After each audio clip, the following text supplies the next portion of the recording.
Boris and the Conservatives' thumping electoral victory inevitably led to an uptick in confidence, but there's good reason for dealmakers to be concerned about the course. Number 10 is plotting.Certainly. Business should celebrate the thwarting of Labour's most anti-business leader since Michael Foot and the abatement of Brexit-related uncertainty.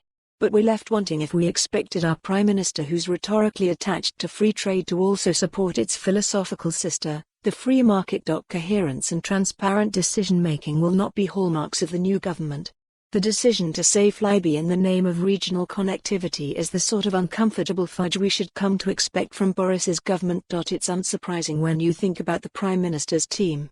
While the coveted spot of Chief Business Advisor in number 10 is still up for grabs, Eddie, Lister and Dominic Cummings will continue to bring their distinct approaches to bear.Eddie, strong on pragmatism and relationship building, and Dom, an abrasive man of conviction with a good nose for what Tory voters want. A blend of the two styles and timely favouring of one over the other will be necessary for the Conservatives to retain their new voter base.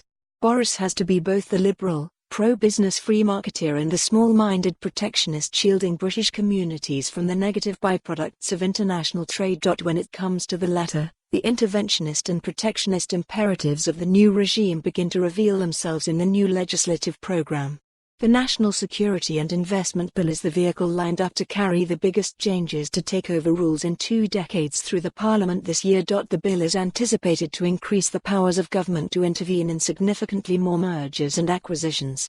The government will be able to assess deals in all sectors and businesses of any size. The legislation will also provide the government with powers to mitigate risks to national security, by adding conditions to a transaction or blocking as a last resort.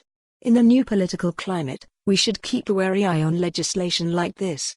These expanded powers rest on conveniently ill-defined and non-disclosable national security grounds which can be used to facilitate thinly veiled populist interventions, as they have been in comparable jurisdictions. While our starting point should be the new Conservative administration will continue to pursue the same broadly permissive approach to mergers and acquisitions we've seen in recent years, there are steps businesses should take to avoid falling foul of the pub test. Dealmakers need to make sure they're effectively communicating, both openly and to decision makers, that their deals deliver public as well as private benefits.